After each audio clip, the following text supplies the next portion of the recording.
Welcome to the GreatBase Tennis Podcast, episode 315. I'm Steve Smith. At the table, we have Pol O'Callaghan, and on the line, co-host Dave Anderson. Welcome, guys. Welcome, listeners. Good to be here. Ready to talk some tennis and life. Tennis and life. Episode 315, that's the area code of where I grew up. What's the area code of North Dakota?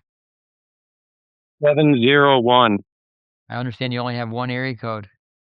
We do actually, but they are debating adding a second area code. So it's a big thing. I'm sure it'll make national news. That's a sign North Dakota population isn't declining like it used to be, but we'll see if it actually happens. You know, so many podcasts, and I listen to quite a few podcasts as I walk to and from work. You're doing odds and ends. And so many of the podcasts are about pro tennis, which is exciting. Not too many are about the grassroots level side of tennis. We've been asked many, many times to go back to basics, education. But here's something on the news. The USTA, the governing body of tennis in America, multi-year collaboration. The USTA Agassi and with Agassi Sports Entertainment. ASE digital coaching platform. It's AI generated, powered for tennis and racket sports. It's a training system co-founded by Andre Agassi and Steffi Graf.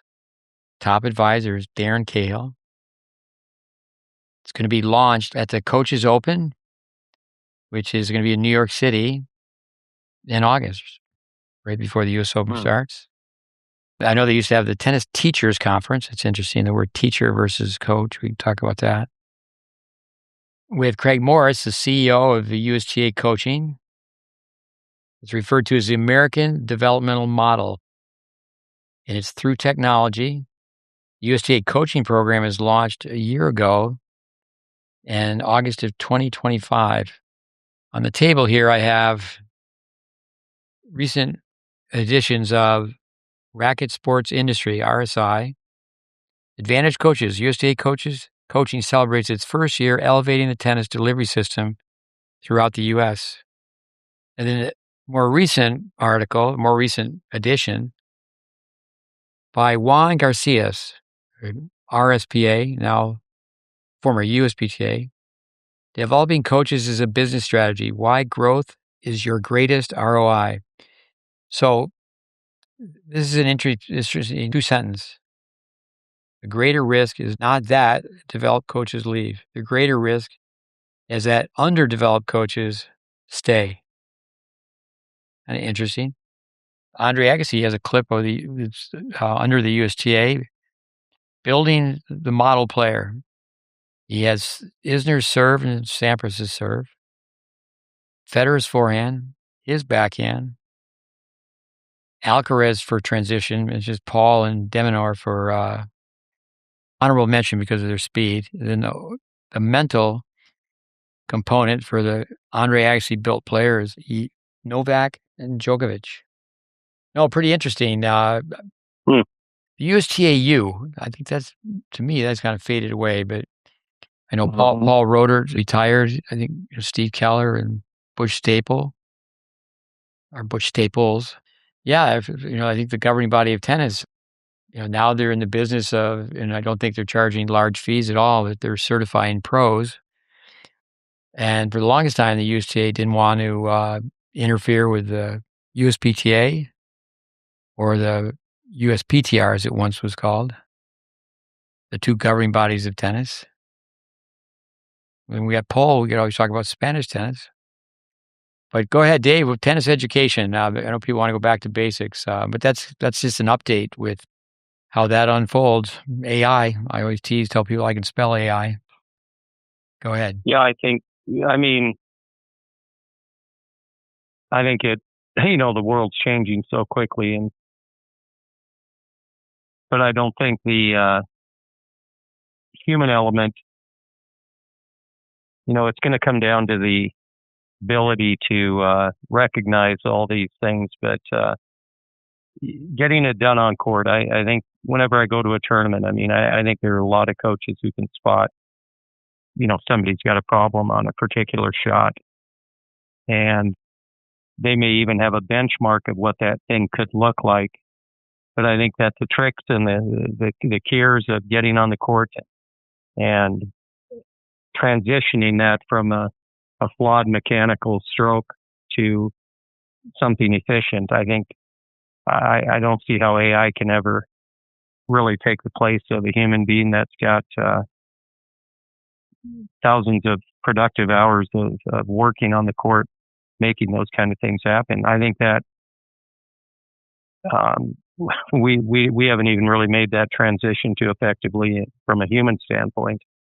I don't see how AI can really do much more than provide some analysis on it. But the on-court part, I think, will never be able to be replaced. I think it can be helped by AI in some areas, but we'll see. I may be wrong. I may be dead before it happens, but hopefully I'll be around when this thing is gone 10, 15 years in the tennis area.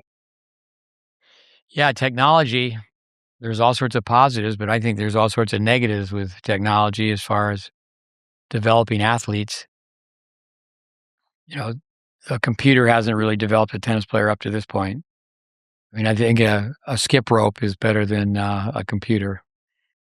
But I actually videotape and using film.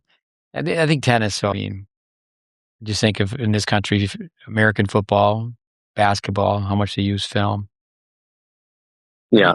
The USTA for years, the sandwich. I mean, I think you have to approach it from both slices of bread, the top and the bottom. Play to learn or learn to play. And there has been so much on live ball. Talking to Adam Bohr, coach up in New Jersey the other day. Everything's live ball, live ball, live ball. We know static balance is obsolete. Having kids stand in one place and work on a skill. So, most people I don't think really have seen that type of tennis teaching. It's few and far between.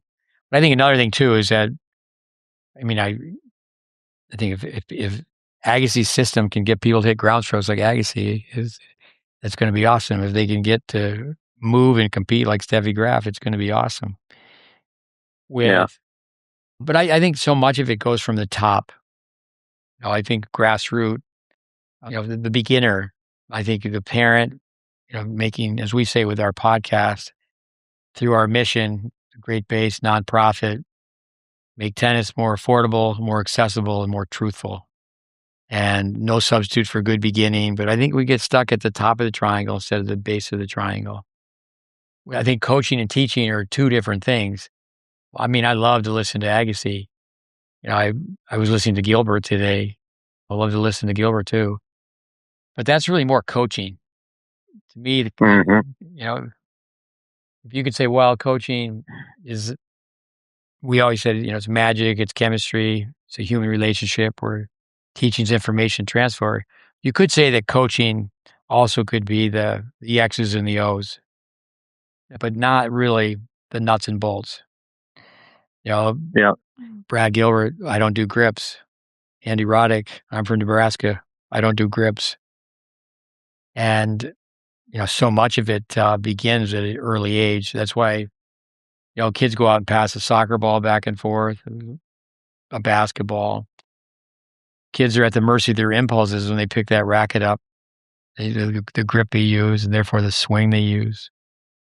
Yeah, well, and I think people jump too quickly into, I think we sell people short.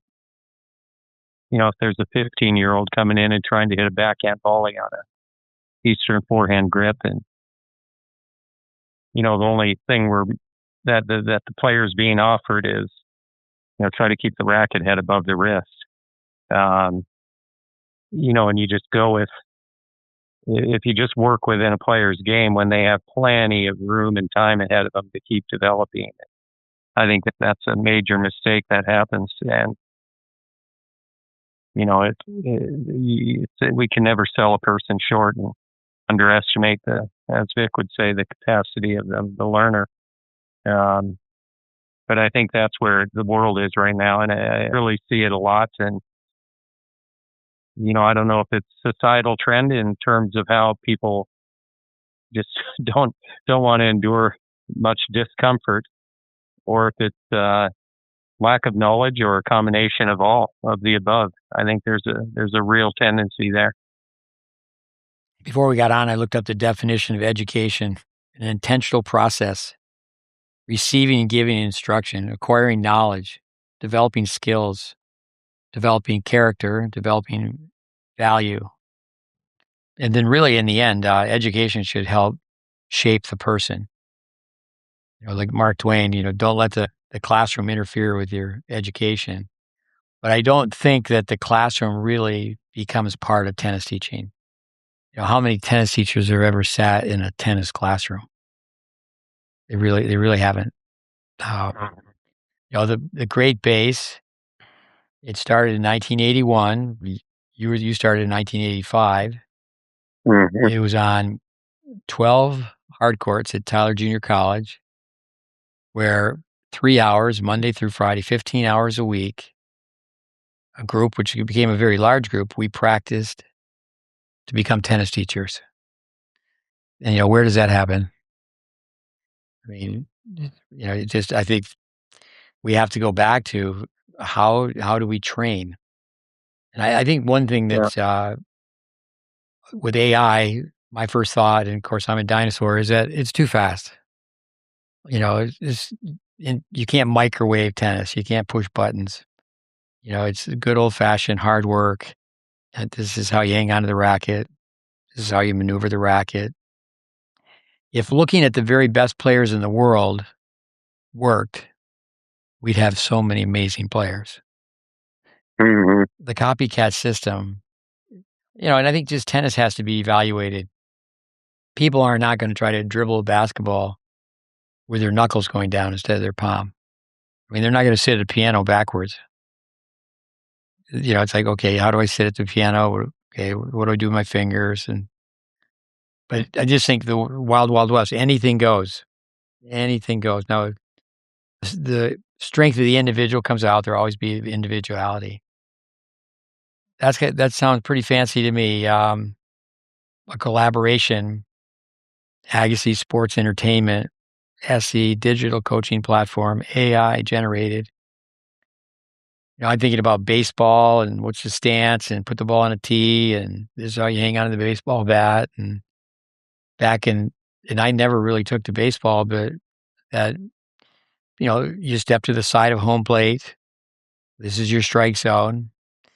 And then you got to go practice. But I don't think it was a matter that some guru came across a new way to swing a baseball bat. That there's all these hidden theories or magical pills. I think that's where we get wowed in tennis instead of saying be brilliant with basics. Go back to the Lombardi quote. Well, and to that point, there's no substitute for hunger because, as we know, so many of the major league ball players are from different parts of the world where the kids are not getting hitting lessons with a former Texas Ranger. They're playing in the streets, and they're certainly multi-sporting and all of that. But so many of the Latin American countries and Venezuela, and they're just producing player after player after player, and it's the hunger. The hunger. I think that the more we present to people like there is something that can provide this magic pill effect, I think that the worse it gets and the further away we get, because there's just no substitute for it. I just left the court a bit ago, and I had a little girl do 13 years old, but she did something really well on the forehand side that we were doing, and on the backhand it was, she would have got a B plus on the forehand and a D minus on the backhand. And I just told her, I said, how much are you going to work on getting that up to an A or a B plus at least, get it level. And I think that, I don't know, we're in a weird era. It's it certainly is a time where people just avoid discomfort, I think, and there's just no way around growth other than to have the discomfort, and we have to get society back to that, enjoying that rather than running away from it. Yeah, I think Don Staley, the basketball coach, said that growth is on the other side of your comfort zone. Yeah, Doing what's uncomfortable. Yeah, I think bios. I think you come across like a big chip on her shoulders, being teaching pros in the trenches, working with juniors. But when you think of Agassi's background compared to his wife, it's just not comparable. I mean, Steffi Graf, wow. But then Darren Cahill, I mean, he was a world-class tennis player. And I think certainly his father, he comes from Australian football, where his father is a highly regarded football coach. But then, Cahill's background, even though, again, he was what I would consider a world-class player, but having coached Agassi, coached Halep, but also then coaching Yannick Sinner. Mm-hmm. I remember when Zverev hired Lendl, and there's a lot of hype, and they asked Federer, he goes, and Roger said, well, I don't know, Lendl, I'm sure he can help Zverev out, but he's already 3 in the world. But there's just so much hype about the very best players in the world, and I've always said, you turn to that level for inspiration, but not necessarily information. Like Craig Morris, I haven't met Craig Morris. I know he's from Australia. He worked for Craig Tiley, and his title is CEO of USTA Coaching. And in his bio, I just wrote this down. He coached Sam Stosur. So this is amazing bio. She's number 1 in the world in doubles, number 4 in singles, $20 million plus, 25th all-time money list. Won the U.S. Open singles, mixed 3 titles in mixed, 4 in doubles. So she should be in the Hall of Fame. She played Vicky Duval.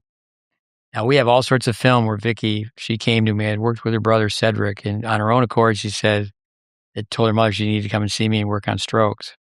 Now, I'd met her when she was 7 years old. And shortly after that, she was at the USTA. She has the it thing. I remember telling her, I said, hey, you're going to end up on TV. You should study this information. And now she does some broadcasting. And she did say at a courtside interview that she was at her best and Sam was at her worst. But on Arthur Ashe, and Sam was 27 or 28, Vicky was only 17. So Vicky wins. But Vicky, she wanted to play in the US Open. And I said, well, this is how you play in the US Open. You need to come here for close to 6 months. And, we have it all on film. She really improved. But then the brain goes back. When someone changes their strokes, they have to just continue to work. You can never, it's almost like someone who has a problem with alcohol. The brain will take you back. And so the changes have to be really managed and monitored. But she's playing Sam Stosur. I'd have to stop and think. I don't hurt anybody's feelings, but I don't think I've ever coached a gal, maybe some close, that were as big and strong, as athletic as Sam Stosur. And that's what happens when you're a grassroots level coach. You're not cherry picking who you work with. So, but she tosses overhead. So we're telling Vicky, take the return early. And she would always be moving to her left at her forehand, go right at her forehand. So other than the toss, somebody tosses way over their head. So the ball's going to jump with trajectory. So you get in there early, and then people want to run around their backhand, keep going to their forehand, make them move to the right, don't let them move to their left. And then really it's so much just playing a tiebreaker test, keeping the ball centered between those percentage posts. When you go forward, give yourself big targets. But by no means is that picking on a Sam Stosur. So I think when you look at the bios, like an Agassi to a Graf to a Darren Cahill to a Craig Morris, it is a wow factor. But I really think with tennis, what we need to do is the bottom of the triangle, the grassroots development. And I think it's more like, okay, what do we do in our garage? What do we do in our basement, the carport, the backyard? One, how to become more athletic, but then in kids initially, I just had 2 10-year-olds here from New Jersey. And I said, you guys would be wise. It was good. I had another 10-year-old here from Connecticut, worked with us for several years. And I don't think the boys really knew how far they were behind until they ran the beep test against this girl or the mile against this girl. And I said, you guys would be much better off if you don't even really step on a tennis court for the next 6 months. Get in front of the mirror, do all these things. I mean, you can toss balls in the driveway, but when I say not get on a tennis court, not necessarily be in a drill, a live ball, coming back to Adam Bohr, a live ball, because people love that. It's just like, whoa, somebody wins, but they just don't know how, and I hate to be negative, but they don't know how poorly the tennis is being played. Well, you said a key thing, Steve, about never being out of the woods.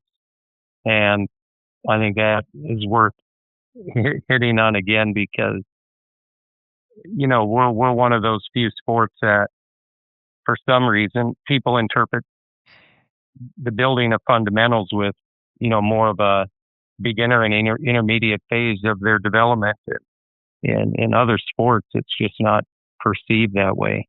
And tennis players, though, they almost feel you're insulting them when we tell them anything like that. And that's where the push to get somebody to have a 5-10 minute routine so they can stay intact when they go on the road or wherever they are.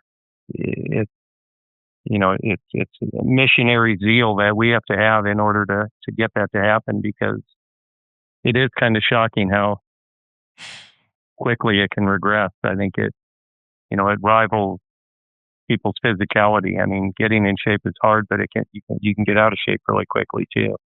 And I think that tennis mechanics can go astray very, very quickly. Yeah, no, I remember a young boy we worked with in Tyler, Texas, and we were at Seguzo Bassett, now Chris Everett's, and I think that was back in the day of VHS tapes. And his game, he had totally reverted back. And not everyone. I think of a young Julie Scott who ended up doing so well at Stanford. She didn't revert back. Although I can remember one of her classmates, Clayton Stanley, said if we had started with her when she was really young on the serve, because that was more of an IP versus a plus. That's really interesting. Like when people make the changes, and if they make the change, they have to put an overload on reps. And I think people are afraid of taking time off. But I think case by case study, Agassi, going through this list, well, how did Sampras learn to serve? How did Isner learn to serve? Same with any of these players. I think there's a lot of assumptions made. Some people just through trial and error. That reminds me of Andre Agassi. What a tennis family. His dad and mom were in Chicago. They moved to Vegas. People know the story where Mike Agassi bought the house without ever seeing the inside of the house because he was on a mission to build a tennis court and set up the ball machine. And, now it's legend that he had to hit 2,500 balls a day with a souped up ball machine. And I think, this is my opinion, theory, is out of survival, out of fighting fatigue. He learned to use his legs so well, how he snapped that front leg straight, short, compact swing away from his body, because he had to counter speed with speed. But I'm not sure if you were at Tyler Junior College, but Rita not Rita. Rita's the older sister. Tammy. So Rita married Pancho Gonzalez. Then there's Phil, played at UNLV. Mm-hmm. Tammy, TJC was just loaded with international players and very good junior college program. And she played at A&M. But, and hats off to her. I understand she's a cancer survivor and has had to fight bigger battles than tennis, but she became a very good tennis player. But her technique was nothing like her second brother, like Agassi's. and Mm-hmm. how do people learn? And I love to listen to Agassi when he starts. He'll be front and center during the Labor Cup. It's same as listening to Gilbert today on a podcast, but it's not about how to teach a group of 6, 7, 8-year-olds. And if they don't get a good start, we lose them to other sports. But if we could even have them enter sports at a different time, and if we were not so profit driven as an industry, is not be so concerned about kids playing, young kids playing so much tennis, and then the parent and the coach, teacher being in agreement where we got to make these kids athletic, and the stroke production, you got to work on that the right way from the get go, and then not necessarily to come in the side door, but not go tennis front and center through the front door, play every day. I don't think that works for most people. There's always the exception to the rule. Yeah, early childhood sport development, athletic development. Yeah. No, with the USTA, I know Matt Clure's in the building. Now they've hired Dave Secker. Those are two guys that spent a lot of time with what we do. I think Back to the Future, the coach is open. I guess they have 500 coaches set up to come in August. They used to have it be it was the tennis teachers conference. Craig, who's now Craig Tiley, is in charge of the USTA, CEO, top man. Obviously, you got to listen to his board members, and perhaps we'll find out if he's got to listen to the U.S. public. Hopefully, he does. But Bruce Lipka, the coach at Penn State, it was his kids at the National Teachers Conference, and Craig gave them a tennis lesson. And Bruce Lipka's kids were very young, but he started hands on the hip, 3/8 system balance, body balance. And, so Craig indirectly, through Tyler Junior College Tennis Tech program, he learned that balance approach, which is obsolete. Who really knows that? And it works like a charm. If you have kids go through the checkpoints and then trace a swing against the fence, from Vic Braden's book, Teaching Children the Vic Braden Way, it works like magic, having a kid have a short, compact swing. I think if they do that, where they can take the images through AI, I've always said that I remember Paul Roeder, one time I asked him, I said, what did the USTA pay for that poster? It was stage development. Rob Krychek set it up. His son Austin was one of the best players in the country. And he read where Craig Tiley in Australia said it'd take him 10 years to get a coaching network. And Rob told Paul Roeder that IRA had a coaching network. So, we met with them and, just go back to just that information. So Welby Van Horn balance, the shape of the swing, tracing it against the wall. But take the Agassi image on the forehand, just a sequence of that. And then that poster they had, and the pictures were like, are you kidding me?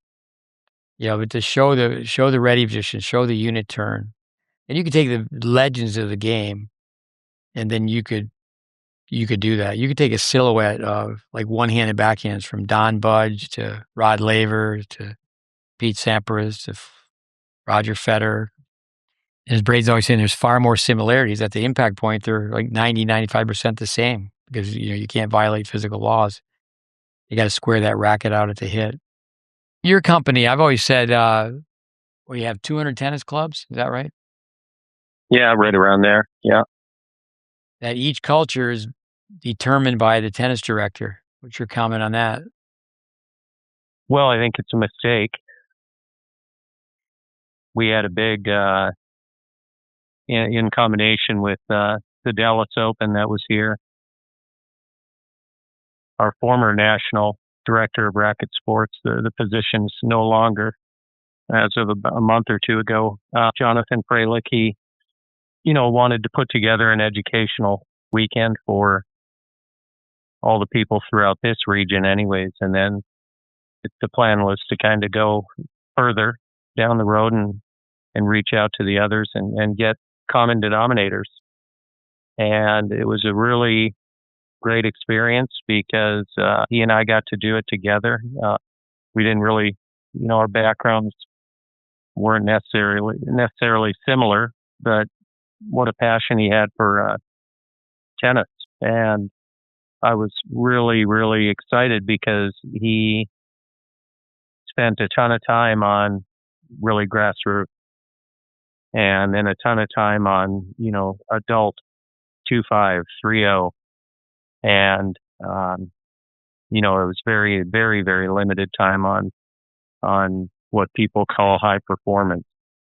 And it was the most simple things, group dynamics and, having a pathway that made sense and getting beyond just teaching a forehand, to 6-year-olds and, 3 across and things of that nature and building overall athletic development. So I think he was headed the right way with it. I've always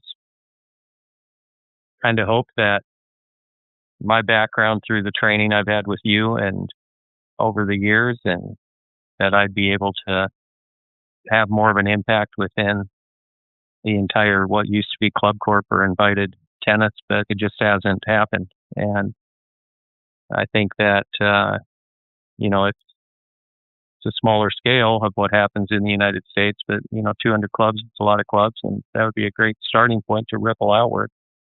I know we had talked about trying to get the curriculum inside of it at one point, but we can keep trying. The fight's not over yet. Well, I think Pol at the table, he's here to learn as much as he can about tennis and life. If he has the opportunity to lead the tennis team. I did it before where, I oversee what happens with the team and coach the coaches. So I think it'll be a lot of fun. But, what he's doing is not typically the path, is that people are, here's your basket of balls, go to court 12 and start to teach. There's not an orientation. There's not an apprenticeship under a senior coach. I think that's, I'm honored, I've said it before on this podcast, where Doug Cash said, of all the living people in the U.S., I have the largest coaching tree. People, for the most part, don't even use that term in tennis. Like, who did you learn under? I just think, like, say, football, Bill Walsh, Mm-hmm. the late Bill Walsh, he is maybe one of the most impressive coaching trees. I think studying other coaches, Bill Walsh, the title of a book, The Score Will Take Care of Itself. Too much hype on the UTR and the WTN and who's in the group and who you're playing with and not just tennis skills. I'd say I'm the biggest critic of the GreatBase curriculum. We could have called it tennis fundamentals, tennis information. You give a kid a choice and, they'll toss balls to one another, they stand in one place. But it's a game of mobility. But first impressions are everlasting. So we film kids, and we did that today with a young girl from Boston. Within 45 minutes, we're ready to film a pre and a post. Granted, she's trained by one of our former coaches, so she's in the ballpark. But, okay, I think a lot of it is just the fact that, okay, they get on an airplane, they rent a car, they check into a hotel, and there's some respect. Like, okay, they're going to listen to this old man about how to hit a tennis ball. Where I think, like where you are in Dallas, the consumer, the parent, like, well, we don't like what the coach said, or they upset our child, so they don't go on a national search. They just go around the corner somewhere else in Dallas and find a coach. So yeah, I mean, I remember vividly. I've said it before on the podcast 15, 18 years ago, talking to you and saying Dallas was entering the room, so to speak, as far as becoming like South Florida, where there's just too many options. And it's a great tennis city, but I think that it's allowed a lot of bad tennis teaching to survive and almost thrive. Because, like I said, I think it all ties together with our societal trend of, immediate gratification, number one, and then a very low tolerance for any discomfort. I think those two things that are running amok in our country right now are making it very difficult for not just tennis coaches, but anybody that's really trying to teach the character, work ethic, and the things that lead to success for young people. Now, the media hype with this young guy from Spain, Jordar, with just his dad in the booth, Paul. That guy is so much fun to watch. I know Matt Clore, when he was traveling, this happened with many people that he's traveled with, but he's traveling with Mackenzie McDonald and all the personalities from the broadcast booth, and they're all former players. They all want to meet with Mackenzie and all put in their 2 cents, and a lot of that's positive, but too many cooks spoil the broth with just the basic side of it. With the forehand, I used to say that the only thing that tennis teaching pros can agree upon is a ready position, but now even the ready position is not. That's not really front and center. You can just tell. You see someone how they're coming back to Adam Borey calls it the Jersey slant. You just know a kid has a really extreme grip based on the angle of the racket and the ready position. And you say, well, this guy, Novak Djokovic, this is on my mind. I've probably repeated it already in the podcast, but Mary Carrillo is a fun personality, deservingly so, is in the Hall of Fame, coming up, going in with Federer. She said, she just said, well, Novak is such a taut player. It said it in a negative tone, but then, she bounced right back and said all these positive things about him. But he is so well taught. I mean, he's made changes in his game. But I do think through this multi-year collaboration, maybe be really good because of the images they show. Yeah. But we'll have to wait and see. Not to be doom and gloom. And I think Darren Cahill is great for the game, but Andy Roddick said it recently. He said about all the hype on center serve, whether he's, as Andy calls it, step up. He doesn't call it pinpoint. Yeah. So he said, well, he could go back to platform, and 3 days later he'd be served the same. So you just hear all these different opinions. But on the other hand, there's people that are just going like Darren. And I think that, obviously he's done so much for center, but, I think it's being more than a third base coach. If you're coaching someone who's, already, say, in the top 10 in the world, and then you're the coach, it's like, whoa, okay, let's stop and think about that. But I think it's really the grassroots, the bottom steps, the beginning. Well, let me do this as a repeat with Darren Cahill. So I'm on a mission to buy the Vic Braden Library. We offered $250K. It was purchased for $150K.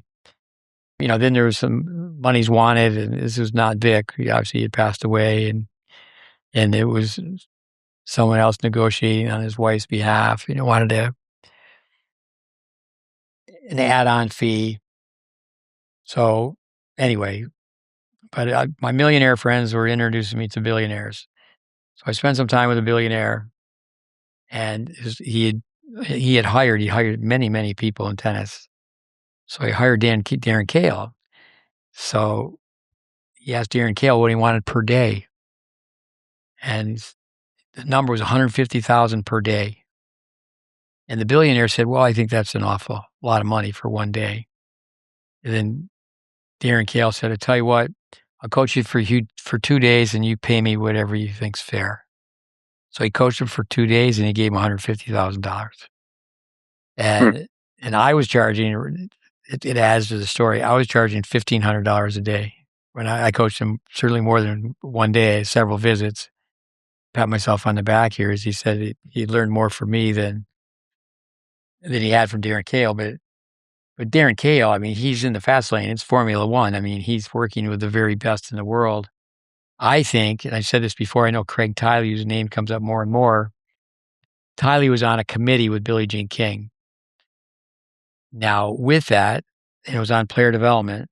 If Billie Jean King knew that indirectly Tiley had been trained by Braden, I know he spent a little time with Braden.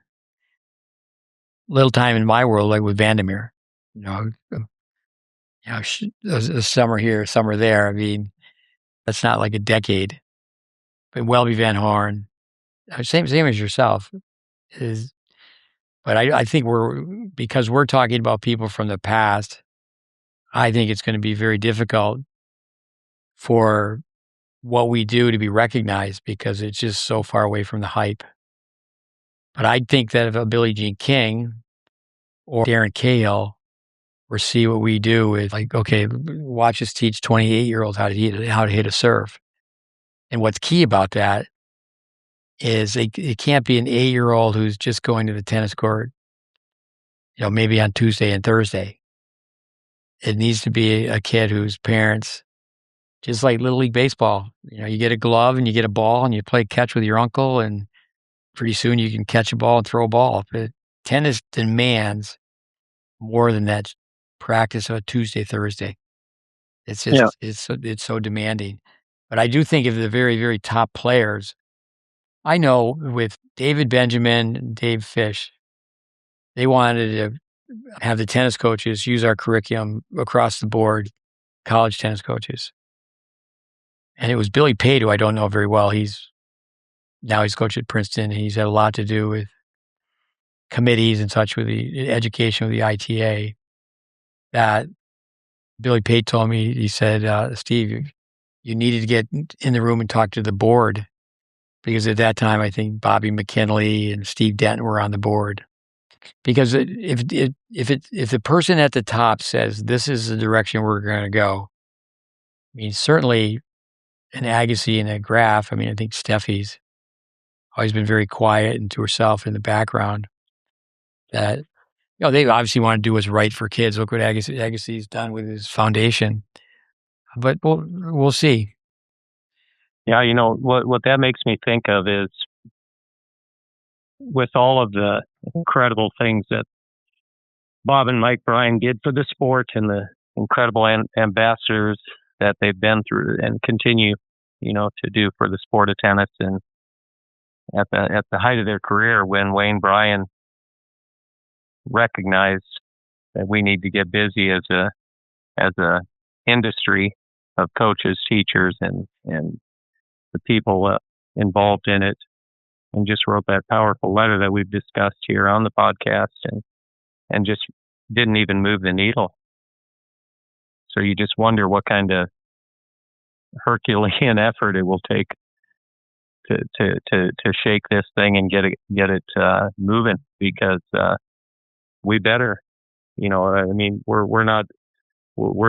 in the last quarter of our lives, Steve, but for the generations that come, I sure hope that the tennis teaching profession starts to get back on track with valuing the history and the education. And then I think that if we don't do that, because we're talking about basic group dynamic things as well as, the information related to how to hit the ball, but people are just on into the profession with very, very, very limited background in teaching and or coaching. And I think that's really bad for the game of tennis.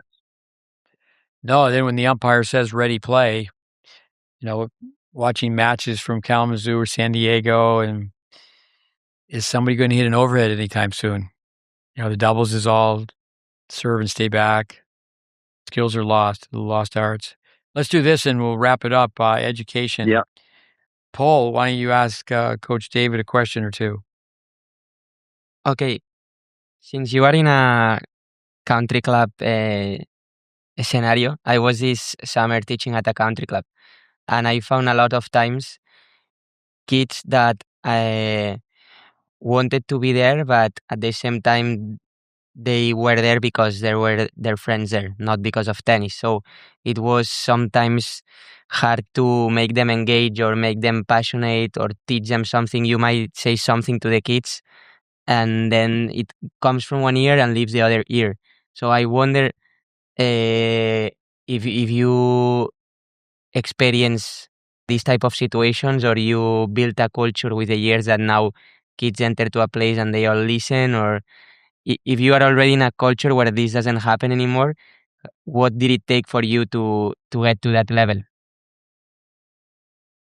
Well, yeah, it's a great question. I think no matter where you are, you run into people. If I understand the question, people that are there, kids that are there that are not really driven for the sport, but they're dropped off by their parents and just kind of going through the motion. Is that correct? Yeah. Just laughing, not listening. Yeah, I think that, I love Vic Braden's, at one point we implemented it where Vic used to give him the thumb, and if somebody was disrupted, but he always made sure he followed up with the parents, and the player they had to leave the court and they were done for the day, and then they got to come back, but he did follow up with the parents. And again, I'm going on information that I either heard from Steve or read in a book, but I think that's a great policy. What I see some of my staff doing, and I've certainly done it, is delaying the entire class, rewarding negative behavior. In other words, I'm not a big believer in that.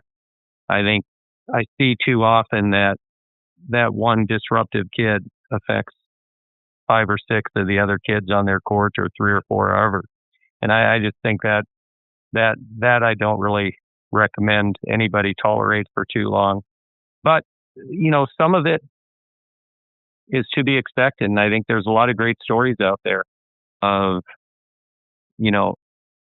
player who didn't really want to be there. And I think of a young guy that Steve has helped out, and I've had, a long time with in his life, and he's doing a great job now. I'll go ahead and mention his name, Ian Dempster. But he showed me a letter that he and his father brought to me that he wrote at 8, 9 years old in class, and he didn't want to be on the tennis court.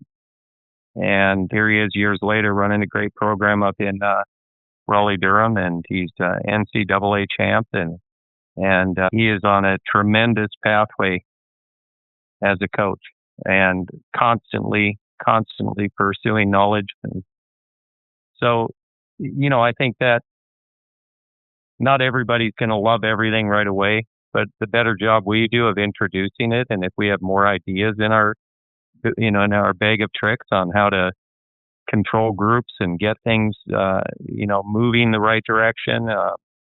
I shudder when I see, things beginning with 3 across the baseline all the time, or I see 7 kids in one line. Those things, to me, literally, just make my skin crawl. So I think a lot of what you described happens at every club in America, whether it's a country club, an academy, whatever. There's always going to be that kind of thing. But culturally, our no has to mean no. There's just certain things, and the more skilled the teacher is, I think that it becomes less of a disruption, and you have a better chance to maybe turn that kind of person around to where they do like tennis. You can't save them all, that's for sure, but we can do the best we can. I like one thing you said of many out of that is bag of tricks. Back in the day, Pol, listeners, I spent a lot of time. I would be the teaching pro at a corporate outing, and there would be a world-class player, and I would be there to help the world-class player. And the world-class player, from my experience, I could tell you story after story. I'll tell you one was Stan Smith, class act, Wimbledon champion, US Open champion. You may have been there, Dave. We're in Tulsa City, Ponca City, Oklahoma. Ponca City. By Tulsa, Ponca City. And we turn around the corner.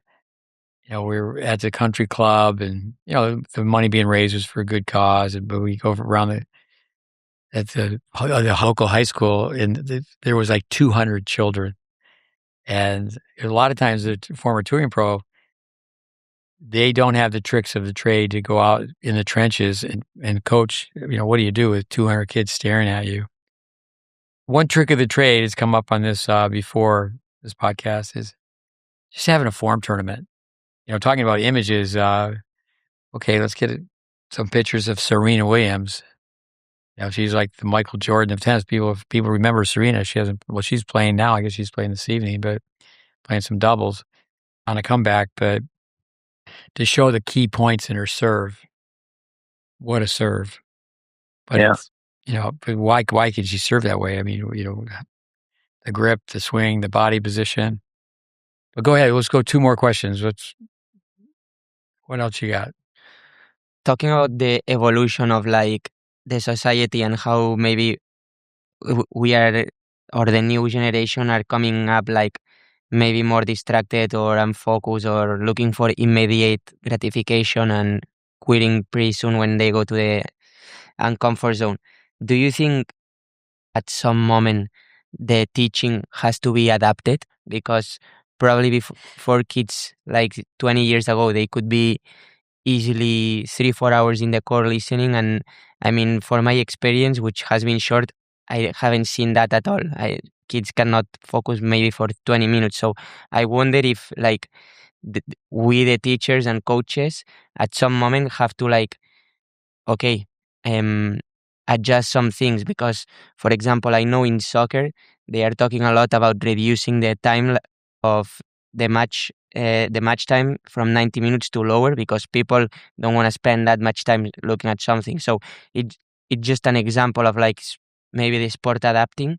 So I wonder in terms of teaching, if like, I don't know, I mean, if there should be more gratification, more constant gratification, more constant breaks. Like I had much more success with kids this summer, giving them like gratification, like in case like, oh, if you make a 20 in a row, I'll give you an ice cream later. And I don't know if by doing that I'm helping the kid or no, because he's doing much better, definitely, but I don't know if I'm like giving too much, but at the same time it's kind of working. So I don't know, in your opinion, like if we should like adapt to this new society coming up, or to build real legends, or like, no, not legends, but like real tennis players, we have to stick with maybe like with the real way of teaching. Well, I mean, I think that, listen, the times have changed. I think human beings, obviously, they're scientists that could tell us a lot of things about how cell phones and technology have affected so much. When you were talking about that, I immediately thought of Wayne Ferreira, who, has done a great job coaching and seems to be making great progress with Brandon Nakashima. And I know nothing about it, but I do know the story about when he began working with TFO and he eliminated the cell phone when certain parts of their training were happening, because he wanted them to learn to focus. I think that, when people, it's funny because I feel like, if somebody were to watch Coach Steve in action, and to see how he can go from A to B to C to D to E, and then just go down, boom, boom, boom, boom, boom, and how rapidly he can switch from one logical progression to another. And there's no time to be bored. And that's where I think as teachers, we have to have lesson plans, and you have to draw lesson plans up until you have enough stored up in your vault of experience to where you can literally see something and make adaptations on the, just at the spur of the moment. And, I don't know how much kids have changed, because I have the privilege of, we have a multi-generational house here, and I would categorize myself as having been a very weak parent from a disciplinary standpoint, but I would say my wife was a very strong one. And my youngest daughter makes my wife look like a pussycat. And so when the boys, our 8 and 6-year-old grandchildren, are told to do something, they do it. because they've been taught from a very, very early age that what she's saying needs to be followed up on. I mean, I've watched her put a timer on, and any toys left on the ground are put into a bag and they're gone. And so, I think that we can still be great, effective teachers, but you have to get a lot of experience under your belt to be able to make learning fun, make it logical, make it progressive. That's where I think, to me, the beauty of the GreatBase. I'm like Steve. I think that the name makes it very confusing for people. I mean, it really should be called Brilliant Tennis Teaching and Coaching. But the reality is that to study that content and then have people work that content in something like Tennis Intelligence Applied, to work it, and ideally work it around somebody who's been around it for 10, 15 years, and then they work it for 10, 15 years.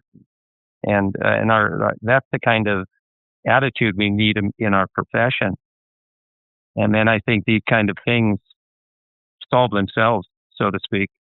But yeah, I think that there's certain principles that we can't back away from personally, regardless of the time. I think that we want tennis to be very popular, but in order to do that, I think we're going to have to stand true to our principles and just, really, really work on our development of our teaching and coaching skills. I know I literally every day try to improve something inside of what I'm doing as a teacher and a coach. I mean, I can tell you that with complete honesty and certainty. And some days I fail. I would say most.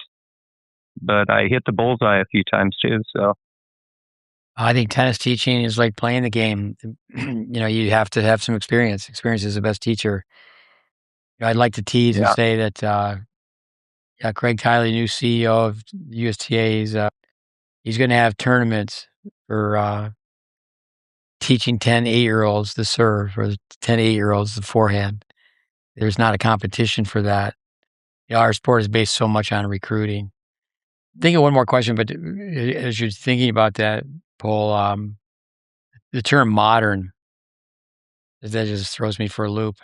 But here's one thing with Raven Klaassen. So he's a young guy, South African, spends nearly 5 years training with his base at our place. First 6 months, didn't play.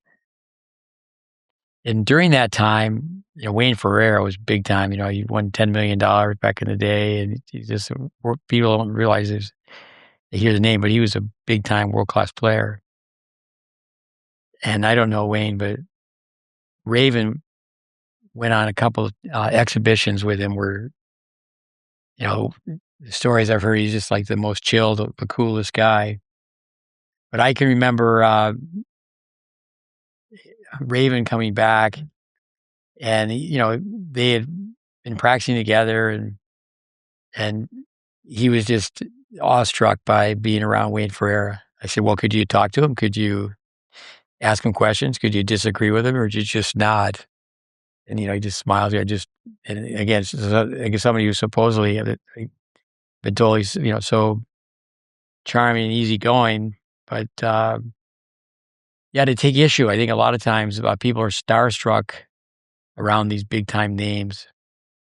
And it's not really the name game with, but Matt's Mark Hamlin, I guess the first coach I trained, been in it a long time, and he set up his own business at one time. It was called the Modern American Tennis Systems. But Hamlin's old enough.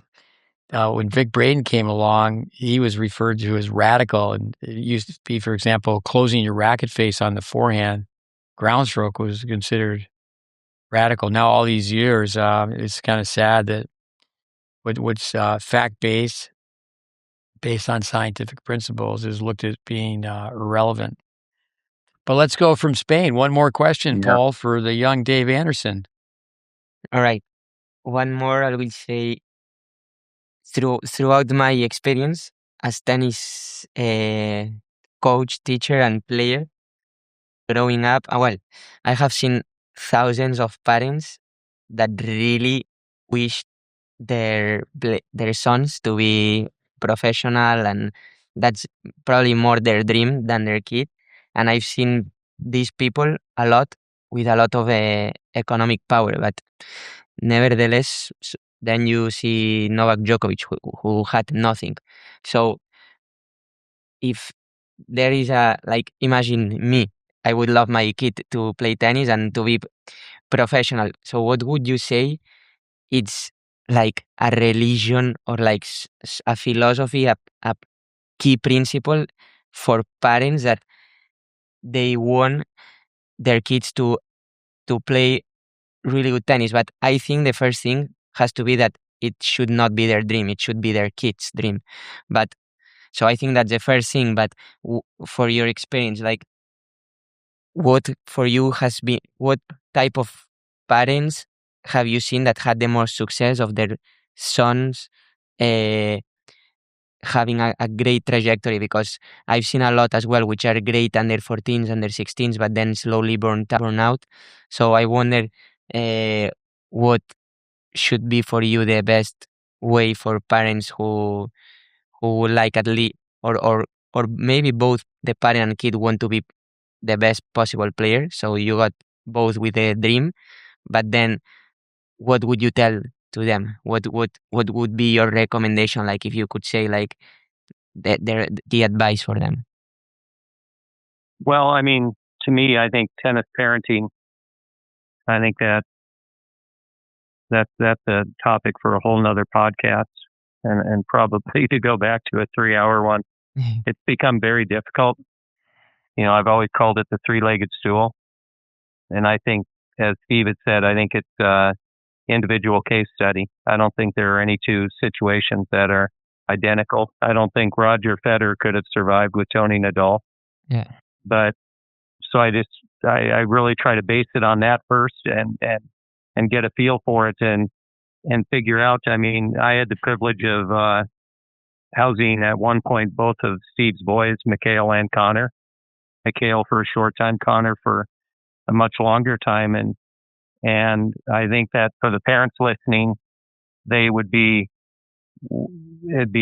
interesting for them to know that I don't think in all the communication I had with Steve while his son Connor was there, that any of it ever was really about Connor's tennis. And I can't remember really any talk about Connor's tennis. It was his academics, his nutrition, things of that nature, and just basically, is he staying out of trouble? But I think it's having that three-legged stool and knowing the lane. To me, a great tennis parent is the guy that, I mean, there's many of them, but I just always think of the name Dave Van Zandt, whose son Shane I had the privilege of working with, and Dave Van Zandt coached right alongside myself, and I would say he, to be honest, is way more responsible for Shane's success than anything I did. But it was a relationship that we knew the lanes and worked together in that way. And then there's others where I basically had to tell certain parents, hey, I really, I'm not sure it's doing any good to be around the court. And I think that it'd be good to kind of drop off and pick up at this point. And we'll try to educate somewhere else along the line. And so, but I love the expression, and I learned it here from Steve, is, college tennis is the goal, pro tennis is a dream. Yeah. And another Vic Bradenism in that, our goal is to get everybody to be a gold medalist within their own body. I think that when people make that statement, if I had a dime for every 10-year-old that said wrote down on a goal sheet, I want to be number one in the world, I'd have a lot of dimes. So I just think it, again, when managing parents and learning to make that whole three-legged stool balance, I can't tell you how many times I fail at it. And I've had to bite my tongue a lot, and then sometimes I haven't bit my tongue and I wish I would have, and other times I wish I wouldn't have bit my tongue and let it go. But at the end of the day, it comes down to the kids' tennis. It's not about anything other than the kids' tennis. And if something's getting in the way of it, it has to be addressed. So discretionary money. You mentioned money. It can be a negative thing. And then you look at a player like Justin Gimelstob, who had that kind of unlimited resource and he was, to use that term that Mary Carrillo used, he was, in my opinion, a very top player, Gimelstob, and he had a career in tennis on the pro tour as well. So, I think that's the fun of it. There's just no two that are the same. And you really have to, and it evolves, right? It evolves through the stages, and sometimes you have to pass the baton to get the job done. Take it, it's not that I'm not a huge believer in hearing a new voice and all that, but if environmentally it doesn't fit for you anymore and it doesn't reach where the player wants to reach, then I think, having the humility to pass the baton is very important. So yeah, that's part of it. I didn't really realize that when I first got into it, for sure. I mean, I think that would have been a great hour-long whole semester course, 2-3 times a week, in what the program, Tennis Tech, that Steve designed back in the 80s. I think that tennis parenting is a lot. I don't know if we knew where it was all heading, but boy, it has sure been an interesting journey for me anyways. Stay with money. You made so many great points. Ravenclaw in South Africa, you got to be top 10 in the world in doubles. Ferreira, top 10 in the world in singles. So Ferreira a care package would come with strings and grips that Wayne Ferreira was helping out Ravenclaw by, through his contacts with, Head Sports or whatever the tennis company was. And, when that care package was coming, Raven was like a little kid at Christmas. And I remember my oldest son was going to a private school, Jesuit in Tampa. And I remember him saying one time, the three of us were together, he goes, well, every family has 3 cars. No. Every family doesn't have 3 cars. The term affluenza, it's hard to have rich parents and poor kids, but I'll come back to Mark Hamlin. Came out of a movie. It was Bad News Bears in the 70s, and he was coaching pee-wee hockey, little kid hockey, and I was, beginning days in tennis. And his father asked Hamlin, hey, what do we do for little Johnny? What do I do for my son for next season? He said, make him buy his own skates. Yeah, so hungry dog hunts best is not just a phrase. You can't buy tennis. So I think with education, this what this podcast is all about, or our mission with a nonprofit. Basics, repeat. And that expression, people don't know if they're looking a racehorse in the mouth. Is that this person is teaching you how to serve. Learn how to serve. And if you have to go backwards to go forwards. But that instant gratification, I want it now, money in the pocket, buy it off the shelf. You can't do it. But Pol, Dave, listeners, I hope we pulled out one golden nugget for the tennis treasure chest. Yeah. Yeah, but thanks for your time tonight, guys and listeners.